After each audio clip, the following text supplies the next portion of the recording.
Shalom saudara yang terkasih dalam Tuhan Yesus Kristus. Saya percaya saat ini kita semua dalam keadaan yang baik-baik saja. Dan apapun persoalan, masalah, tantangan yang sedang kita hadapi dalam hidup ini, kita percaya bahwa Tuhan turut bekerja untuk mendatangkan kebaikan. Saudara, beberapa waktu yang lalu saya ketika ada di kota Palu, saudara, saya berjumpa dengan beberapa orang yang mengalami korban tsunami, ya, dan mereka yang ikut terbawa dalam gelombang itu, kalau mereka masih bisa hidup itu hanya karena anugerah Tuhan, ya. Dan saya juga berjumpa dengan seorang bapak yang kehilangan istrinya. Saat dia kehilangan istrinya itu benar-benar itu di luar dugaannya, karena tadinya dia berpikir istrinya itu hidup.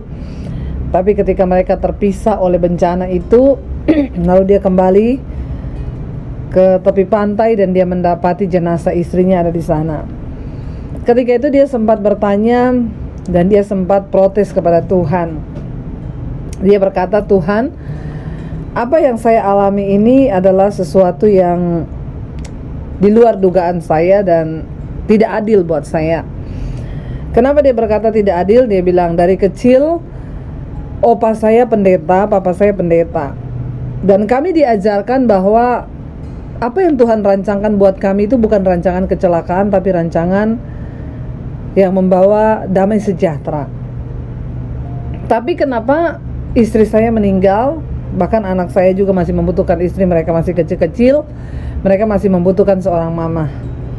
Dia bilang, bagi saya ini adalah sesuatu yang tidak adil. Sampai saudara, dia gak bisa tidur selama 3 bulan, dia depresi. Sampai dokter juga berkata, dokter sudah gak bisa kasih dia obat tidur karena sudah melampaui dosis, saudara. Tapi itu terjadi.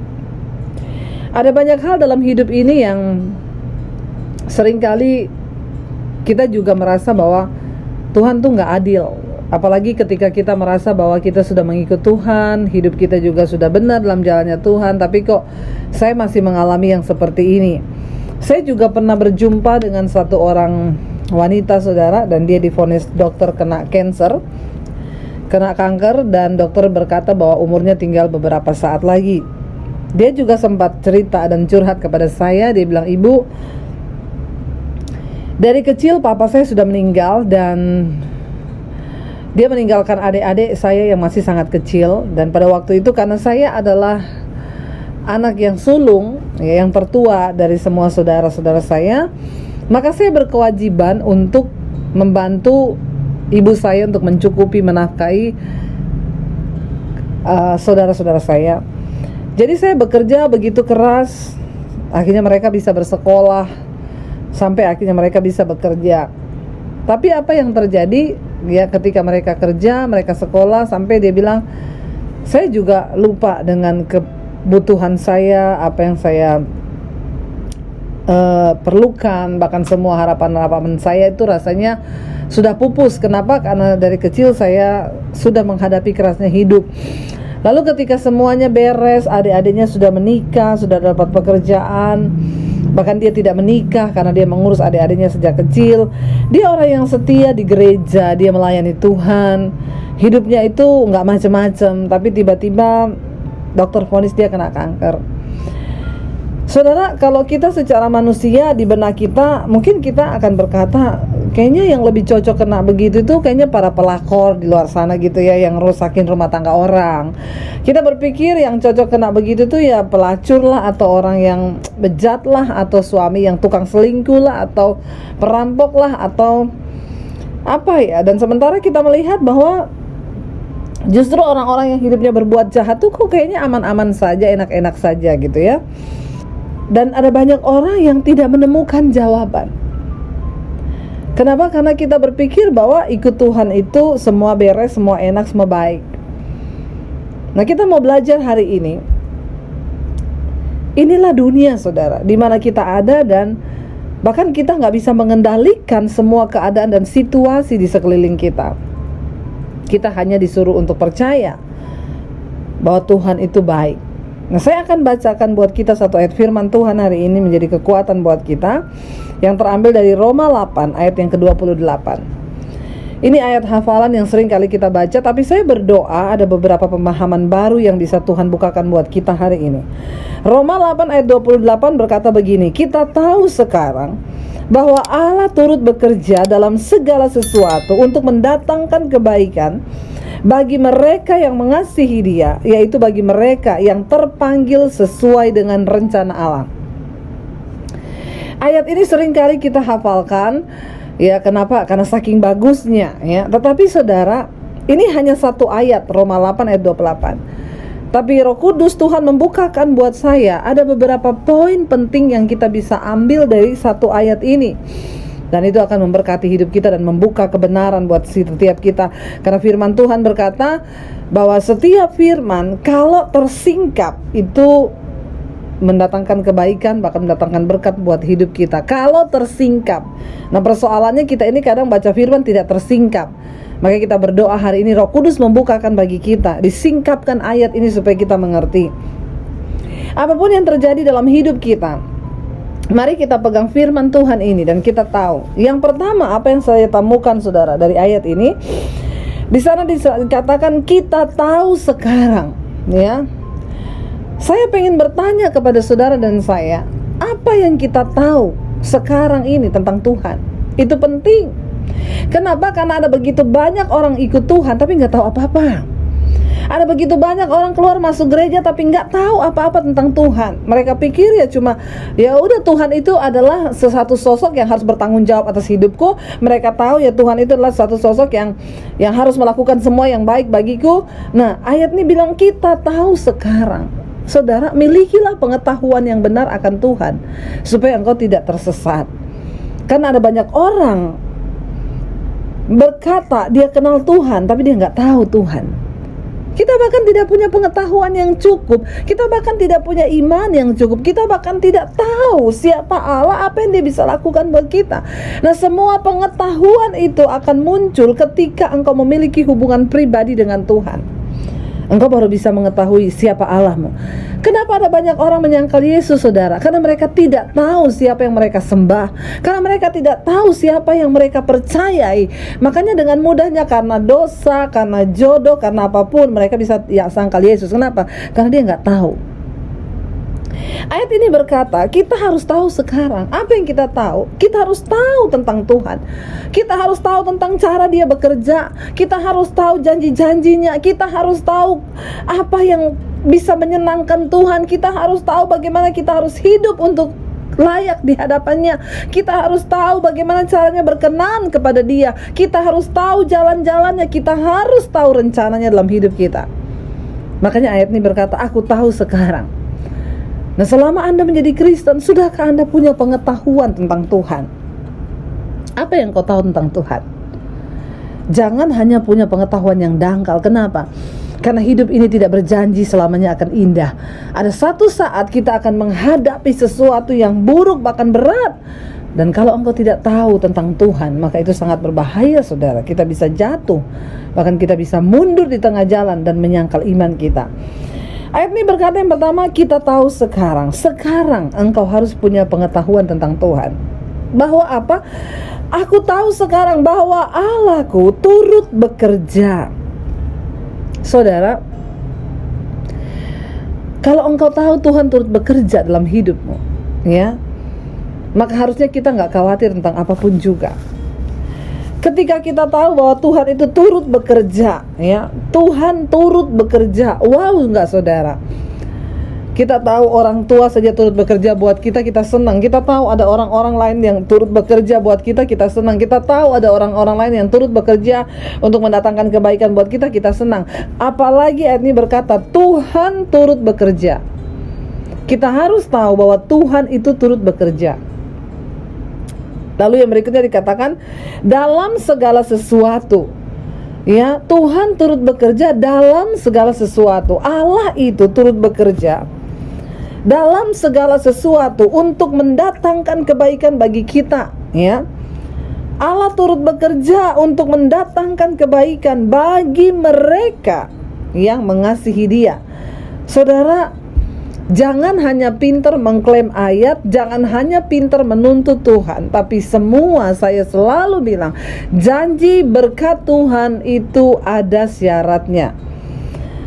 Kita tahu Allah turut bekerja dalam segala perkara untuk mendatangkan kebaikan, bukan untuk mendatangkan yang jahat. Tuhan turut bekerja dalam segala perkara yang baik dan yang buruk, yang enak dan yang tidak enak. Tuhan itu turut bekerja.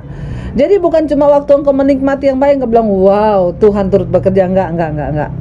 Hidup ini adalah proses, hidup ini adalah rangkaian peristiwa, silih berganti. Hari ini kita bisa tertawa, besok kita bisa menangis.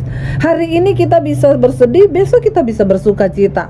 Hari ini kita bersuka cita, besok kita bisa berduka cita. Hari ini kita disanjung, dipuji orang, besok kita bisa difitnah. Inilah hidup. Ya, kenapa kita kadang menangis, kadang tertawa? Karena kalau tertawa terus bisa gila. Jadi sesekali menangislah saudara, supaya hidup ini seimbang. Itu namanya keseimbangan hidup. Tuhan turut bekerja dalam segala itu, bukan hanya yang baik tetapi yang buruk juga. Ketika hari ini engkau mungkin sedang mengalami sesuatu yang buruk dan engkau berkata, Tuhan, saya nggak tahu apa maksudmu, percaya saja bahwa tangan Tuhan turut bekerja. Saudara, kenapa kita penting punya pengetahuan bahwa Allah itu turut bekerja dalam segala sesuatu untuk mendatangkan kebaikan buat kita? Kenapa? Kita harus percaya bahwa Tuhan itu turut bekerja dalam segala sesuatu. Ini adalah satu modal bagi kita untuk terus bisa mengucap syukur. Ketika kita difitnah, ya, kita udah hidup dalam kebenaran, tapi difitnah, saudara, ya. Apa yang bisa kita katakan? Ya, ketika kita mengalami fitnahan, lalu orang berkata, oh memang dia begini-begini. Ketika engkau bilang, aku percaya bahwa Tuhan turut bekerja, maka engkau gak akan protes kan? Engkau gak akan marah kan? Kenapa? Karena engkau tahu Tuhan turut bekerja di dalam segala perkara. Aku difitnah ini pun Tuhan turut bekerja. Ada saatnya saudara, kita akan mengalami hal-hal yang tidak enak, tapi kita harus percaya bahwa di balik semua itu Tuhan pun turut bekerja. Karena untuk menggenapi rencana Tuhan, kita harus melewati lembah, ya. Kita harus melewati jalan berliku. Kita harus menikmati sesuatu bahkan yang tidak enak. Nah saudara, ketika kita tahu bahwa Tuhan turut bekerja dalam segala hal, bukan hanya yang baik tetapi juga yang buruk, maka kita bisa bersyukur. Bahkan sekalipun kita dihianati, kita dirugikan oleh orang lain, kita cuma percaya bahwa Tuhan turut bekerja. Nah ketika kita memegang prinsip ini, bukankah itu suatu kebahagiaan? Kita nggak boleh marah, kita nggak bisa protes. Tuhan turut bekerja. Indah kan saudara? Ketika ada orang bilang kepada saya, Bu, tapi bukan diperlakukan begitu, nggak adil banget, Bu. Tuhan turut bekerja, ya. Tapi ibu difitnah loh, Tuhan turut bekerja. Tapi ibu tuh dirugikan, Tuhan turut bekerja. Nah ketika kita tahu dan kita pegang prinsip ini, Tuhan turut bekerja, bahkan di sebalik keadaan yang tidak enak sekalipun, kita bisa bersyukur dan berkata, Tuhan, aku percaya Engkau turut bekerja. Amin saudara. Ada orang yang datang kepada saya, Bu, saya ditipu, Bu, 20 miliar uang saya dibawa lari. Tuhan turut bekerja. Pasti ada hikmah di balik semua itu. Tuhan turut bekerja. Berdoalah supaya Bapak dapat apa yang mau Tuhan sampaikan. Saudara, indah ketika hidup ini kita tahu bahwa Tuhan turut bekerja. Kenapa? Karena semua sudah terjadi. Daripada kita marah, daripada kita, mending kita percaya bahwa Tuhan turut bekerja. Lalu sekarang apa bagiannya? Ketika engkau percaya Tuhan turut bekerja, duduk di kaki Tuhan dan bertanya, Tuhan, apa maksudmu dari setiap persoalan yang aku alami hari ini? Aku percaya engkau turut bekerja. Bekerja untuk apa? Untuk kebaikanku. Itu yang dimaksud. Tuhan tuh gak pernah jahat. Sekalipun yang kita alami itu menyakitkan, sekalipun yang kita alami itu gak enak, tapi Tuhan tuh gak pernah salah. Dia gak pernah jahat. Hanya kita saja yang belum mengerti apa yang mau Tuhan kerjakan. Nah kita harus bertanya, apa yang kau mau Tuhan? Aku mau duduk diam di kakimu dan bertanya, apa rencana dan kehendakmu bagi hidupku? Aku mau mengerti itu, aku mau tahu itu Tuhan. Karena aku tahu, bahkan di saat aku mengalami ini pun, Engkau turut bekerja untuk kebaikanku. Ingat loh saudara, untuk kebaikan kita. Jangan protes. Suami saya belum bertobat, Bu, saya udah gak sanggup, Bu. Tuhan turut bekerja. Istri saya, Bu, Tuhan turut bekerja. Saya mengalami sesuatu yang enak, gak enak hari ini, Tuhan turut bekerja. Sudahkah kita punya iman yang seperti itu? Yang sungguh-sungguh percaya bahwa Tuhan itu turut bekerja dalam hidup kita. Berhentilah menjadi orang Kristen yang bisanya protes sama Tuhan. Berhentilah menjadi orang Kristen yang terus menyalahkan Tuhan. Berhentilah menjadi orang Kristen yang berjalan dengan logika kita dan terus menyalahkan Tuhan dan semua apa yang terjadi dalam hidup kita. Berhenti. Tapi hari ini kita mau bilang, aku percaya Tuhan, aku tahu sekarang bahwa Engkau turut bekerja untuk kebaikanku. Tapi saat ini saya bangkrut, Bu. Tuhan turut bekerja. Saudara, wow, ketika engkau punya iman seperti itu dan engkau percaya Tuhan turut bekerja, saya percaya itu akan mendatangkan sesuatu yang luar biasa. Itulah iman. Saya berkata kepada bapak yang kehilangan istri itu, dia bilang, saya nggak bisa terima. Kenapa Tuhan melakukan semua ini? Saya nggak bisa terima. Saya bilang, inilah iman. Ketika engkau bersyukur waktu keadaanmu baik, itu biasa, orang dunia pun melakukan hal yang seperti itu. Tapi ketika engkau sudah mengalami yang tidak baik dan engkau berkata, engkau baik Tuhan, aku bersyukur engkau baik, itu ialah yang luar biasa. Itulah iman, itulah percayamu kepada Tuhan, sehingga engkau punya iman, bukan iman yang mudah goyah, tapi iman yang teguh di dalam Tuhan, sehingga apapun yang terjadi tidak akan bisa menggoyahkan dan menggeserkan iman kita kepada Dia. Lalu ayat ini berkata begini, saudara, aku tahu sekarang bahwa Allah turut bekerja mendatangkan kebaikan bagi mereka yang mengasihi Tuhan. Ayat ini tidak berlaku buat semua orang Kristen, tidak. Karena tidak semua orang Kristen mengasihi Tuhan. Ayat ini tidak berlaku bagi semua hamba Tuhan, tidak. Ayat ini berlaku bagi mereka yang mengasihi Tuhan. Ayat ini tidak berlaku bagi semua orang yang mengaku dirinya Kristen, pelayan Tuhan, worship leader, singers, atau apapun di gereja. Ayat ini berlaku bagi mereka yang mengasihi Tuhan. Tapi orang Kristen zaman now banyak, saudara, hidup tidak mengasihi Tuhan, tapi menuntut Tuhan melakukan kasihnya sempurna atas hidup mereka. Nggak bisa. Ayat ini berkata, Tuhan turut bekerja dalam segala sesuatu untuk mendatangkan kebaikan bagi orang yang mengasihi Tuhan. Pertanyaan saya hari ini, sudahkah kita mengasihi Tuhan? Atau kita hanya sekedar hidup menjadi orang Kristen? Atau kita hanya sekedar hidup menjadi orang yang beragama di dunia ini dan kita nggak pernah peduli? Apa itu orang mengasihi Tuhan, saudara? Yesus berkata, jika engkau mengasihi aku, engkau menuruti perintah-perintahku. Sudahkah kita hidup menuruti firman Tuhan? Sudahkah kita berjalan dalam kebenarannya? Sudahkah kita berjalan dalam ketaatan? Kalau Yesus berkata, jangan membenci orang, kasihi musuhmu, berdoa buat mereka. Sudahkah kita melakukan itu? Atau kita kepahitan, kita kecewa? Setiap hari yang kita katakan hanya kepahitan dan kekecewaan, itu kita rugi, saudara. Itu artinya dengan mulutmu engkau berkata engkau mengasihi Tuhan, tapi hatimu jauh daripada Tuhan. Tuhan berkata jangan khawatir, tapi berapa banyak di antara kita yang setiap hari hidup dalam kekhawatirannya dan seolah tidak percaya kepada kuasa Tuhan. Itu yang menyebabkan engkau tidak pernah melihat mujizat dalam hidupmu. Tuhan bilang jangan takut, tapi berapa banyak dari kita yang selalu hidup dalam ketakutan. Kita nggak pernah bisa terus menyerahkan seluruh hidup kita dan percaya sungguh bahwa Tuhan turut bekerja. Engkau berkata bahwa engkau mempercayai Tuhan, engkau bilang engkau mengasihi Dia, tapi engkau tidak hidup sesuai firman Tuhan, maka engkau tidak mengasihi Tuhan, saudara. Dan ayat ini bisa terjadi kepada mereka yang mengasihi Tuhan. Hanya orang yang mengasihi Tuhan yang akan melihat tangan Tuhan turut bekerja untuk mendatangkan kebaikan dalam kehidupannya. Berhentilah hidup menjadi orang Kristen yang pura-pura. Tinggalkanlah semua kemunafikan kita. Mari kita belajar untuk tunduk pada kehendak Tuhan, berkata, aku mau mengasihi Engkau Tuhan. Lalu ayat selanjutnya berkata begini, Dia turut bekerja mendatangkan kebaikan bagi orang yang mengasihi Dia, yaitu bagi mereka yang terpanggil sesuai dengan rencana Allah. Saudara, makanya tadi saya bilang ayat ini tidak berlaku buat semua orang Kristen. Kenapa? Karena dalam hidup ini Tuhan punya rencana atas hidup kita. Dan sudahkah kita hidup dalam rencananya? Atau kita sibuk membuat rencana sendiri? Ada berapa banyak orang Kristen yang hari ini hidup menjadi Kristen, tapi mereka buat rencana sendiri. Mereka hidup menjadi Kristen, tetapi mereka menghidupi rencananya dan tidak mengikuti rencana Tuhan. Berapa seringnya kita membuat perencanaan sendiri dengan otak kita. Kita merancang semua bisnis yang akan kita buat, tapi kita gak pernah duduk diam di kaki Tuhan. Lalu ketika terjadi sesuatu, terjadi kebangkrutan, kesalahan, baru kita datang di kaki Tuhan dan berkata, Tuhan, kenapa aku mengalami ini? Padahal kita gak pernah merencanakan semua, mengikuti apa yang Tuhan rencanakan dalam hidup kita.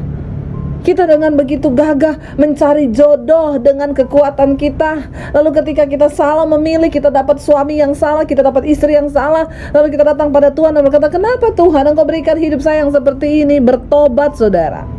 Kenapa? Karena banyak orang mengaku Kristen, tapi mereka tidak hidup dalam rencana Tuhan. Mereka tidak sungguh-sungguh mau mengerti rencana Tuhan, tapi mereka hidup menurut rencananya sendiri. Dan rencana Tuhan itu tidak pernah gagal, tapi rencana manusia pasti gagal. Makanya Alkitab berkata, terkutuklah orang yang hidup dengan kekuatannya sendiri, mengandalkan kepintarannya sendiri, mengandalkan hikmatnya sendiri. Terkutuk. Kenapa banyak dari kita yang mengalami kutuk dalam hidup ini? Kenapa banyak dari kita yang mengalami rumah tangga yang terkutuk? Kita menjalani kehidupan yang terkutuk, rasanya pintu semua tertutup. Kenapa? Karena engkau selalu membuat rencana sendiri dan engkau tidak pernah mau menghidupi rencana Tuhan atas hidupmu. Bertobatlah, saudara.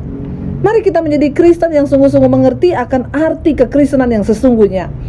Berhentilah membuat perencanaan sendiri. Suami-suami, bapak-bapak yang engkau merasa dirimu bijak dan engkau tidak pernah mau mendengarkan istrimu, bahkan engkau tidak pernah mau mendengarkan Tuhan. Bahkan istrimu yang sudah menjadi tiang doa, engkau tidak pernah mendengarkan, engkau tidak pernah meminta masukan dari istrimu, apalagi meminta masukan dari Tuhan. Mari kita duduk di kaki Tuhan hari-hari ini dan berkata, Tuhan, kami mau mengetahui rencana Tuhan atas hidup kami. Berikan kami kekuatan, berikan kami hikmat, berikan kami pemahaman, supaya kami mengerti rencana Tuhan dalam hidup kami. Dan kami mau menyelaraskan hidup kami dengan rencana Tuhan. Karena kami tahu kami ada di dunia ini bukan untuk mencapai semua yang kami inginkan, tapi kami harus mencapai apa yang Tuhan inginkan. Saudara, percayalah, kebahagiaan di hidup kita adalah ketika kita hidup dalam rencana Tuhan yang sempurna. Karena itu hari ini, biar kita mau bilang pada Tuhan, aku mau bertobat Tuhan. Aku mau menggenapi semua rencanamu. Aku mau menggenapi semua kehendak-Mu dalam hidupku. Sekalipun mengikuti rencana Tuhan itu tidak enak, tidak mudah, tapi percayalah itu yang terbaik. Rencana kita bukan yang terbaik, tapi rencana Tuhan itu yang terbaik. Dan ketika engkau percaya, engkau berlutut di kaki Tuhan dan katakan, Tuhan, aku mau bertobat. Aku mau menghidupi semua rencana-Mu. Aku mau taat kepada firman-Mu. Aku mau berjalan dalam kebenaran dan kekudusan. Aku mau tinggalkan semua dosa yang menghalangiku. Dan aku mau berlari kepada Engkau, Tuhan, Sang Penguasa Tunggal atas hidupku. Saudara, biarlah hari ini kita mau stop sampai di sini semua kegagalan, semua kutuk yang terjadi dalam hidup kita. Kenapa? Hidup ini singkat. Dan di waktu yang singkat ini, kita harus terus hidup untuk rencana Tuhan dalam hidup kita. Itulah kebahagiaan kita. Engkau bisa bahagia bukan ketika engkau temukan semua yang engkau dapat, bukan ketika engkau menemukan semua yang engkau inginkan. Bukan, engkau berbahagia ketika engkau temukan rencana Tuhan atas hidupmu. Ketika engkau temukan jodoh yang terbaik atas hidupmu. Kalau dia berkata, ya Bu, tapi kan saya udah terlanjur menikah, Bu, kayaknya ini suami saya atau istri saya ini bukan dari Tuhan. Saudara, berdoalah, sebab Tuhan bahkan sanggup mengubah kutuk menjadi berkat. Ketika engkau mau sungguh-sungguh berdoa, ketika engkau mau sungguh-sungguh bertobat, ketika engkau mau sungguh-sungguh merendahkan dirimu di hadapan Tuhan. Hari ini saya percaya Tuhan memberkati kita semua. Tuhan membukakan pemikiran yang baru, supaya apapun yang terjadi dalam hidup kita, kita tahu. Nah, hari ini satu ayat ini saja bisa memberikan banyak pemahaman bagi kita. Karena itu saya berdoa, saudara, jangan pernah menyerah. Mungkin engkau berkata, saya sudah salah mengambil keputusan, saya sudah salah melangkah dalam rencana saya sendiri. Tapi hari ini ketika saya mendengarkan kebenaran ini, saya mau bertobat. Mari kita datang pada Tuhan, sebab Dia Tuhan yang tidak pernah menolak kita, sebab Dia Tuhan yang selalu membuka tangan dan menerima kita apa adanya. Mari kita datang pada Tuhan, sebab Dia Tuhan yang selalu siap memeluk kita, sebab Dia Tuhan yang tidak akan pernah membiarkan engkau kecewa. Hari ini datang pada Yesus. Kami datang Tuhan hari ini ke hadapan hadirat-Mu. Bahkan hamba berdoa Tuhan untuk semua yang mendengarkan, di mana saja hari ini mereka berada. Lihat hati yang terbuka Tuhan. Cukup kami hidup dalam keadaan yang terkutuk. Cukup kami mengalami banyak pengalaman yang tidak enak. Hidup ini singkat, tapi ada banyak hal terjadi karena kesalahan kami. Kami mau bertobat, karena kami tahu Tuhan turut bekerja dalam segala perkara untuk mendatangkan kebaikan bagi kami yang mengasihi Engkau. Ampuni kami Tuhan, kalau selama ini kami tidak sungguh-sungguh mengasihi Tuhan. Ampuni kami Tuhan, kalau selama ini kami tidak menuruti firman-Mu. Kami selalu hidup dengan kekerasan hati kami, dan tidak pernah mau menyerah di kaki Tuhan dan berkata, bentuk aku Tuhan, bentuk hatiku Tuhan. Ampuni kami Tuhan. Hari ini kami mau datang di hadapan Tuhan dan berkata, ini hidup kami Bapa. Sudah cukup semua kesalahan yang kami buat karena hikmat kami sendiri, karena rencana kami sendiri, dan tidak pernah mau menuruti rencana Tuhan. Sudah cukup Bapa. Kami mau menyerah kepada Tuhan hari ini. Ampuni kami. Bawa kami menjadi orang-orang yang mencintai Tuhan dengan segenap hati, jiwa, dan kekuatan. Bahkan bawa kami untuk selalu duduk di kaki-Mu dan berkata, jadilah kehendak dan rencana-Mu atas hidup kami, di bumi seperti di sorga. Hamba berdoa buat semua mereka yang datang menyerahkan hidup mereka hari ini Tuhan. Berikan kekuatan, berikan hati, berikan sesuatu niat yang sungguh-sungguh mau berserah kepada Tuhan. Dan hamba percaya ketika mereka menyerahkan seluruh hidup mereka kepada Tuhan, tanpa pamrih dan tanpa kompromi, maka Engkau Tuhan yang turut bekerja untuk mendatangkan kebaikan bagi hidup mereka yang mengasihi Engkau Bapa. Ajar kami mengasihi Engkau dengan melakukan semua firman-Mu. Tuhan, biar kelepasan terjadi hari ini, biar pemulihan terjadi hari ini, biar kesembuhan terjadi hari ini buat mereka yang mendengarkan firman ini, karena kuasa Roh Kudus-Mu turut bekerja, tidak dibatasi oleh ruang dan waktu. Hamba percaya Roh Kudus itu yang tinggal dalam hati mereka, dalam hidup mereka, yang akan senantiasa membawa mereka di dalam pertobatan yang sesungguhnya, sehingga tangan Tuhan bisa bekerja dan hidup mereka boleh memuliakan nama Tuhan. Mari saudara, tetap bawa hidupmu pada Tuhan dan jangan pernah menyerah. Hari ini mungkin engkau berkata, saya tidak sanggup lagi Tuhan. Percayalah, jika Tuhan berkata, aku turut bekerja mendatangkan kebaikan, itu artinya engkau punya kuasa yang tidak terbatas, yang sanggup membawamu kepada dimensinya Tuhan. Di sana yang tidak masuk akal logika bisa terjadi karena tangan Tuhan dan kuasa Tuhan yang besar turut bekerja. Terima kasih buat semua hal yang terbaik Tuhan. Hamba berdoa kekuatan bahkan mujizat-Mu boleh dialami oleh seluruh umat-Mu dan anak-anak-Mu yang mendengarkan. Hanya di dalam satu nama Tuhan kami Yesus Kristus kami berdoa dan bersyukur. Haleluya. Amin. Shalom saudara, jika Anda merasa diberkati dengan channel YouTube saya, Anda bisa komen, like, dan share. Dan jangan lupa tekan tombol subscribe dan juga tombol lonceng agar Anda mendapat pemberitahuan setiap kali saya mengupload video-video yang baru. Ini sangat penting buat channel ini saudara, supaya banyak orang juga diberkati dan channel ini boleh juga terus berkembang dan menjadi berkat buat banyak orang. Terima kasih, Tuhan memberkati.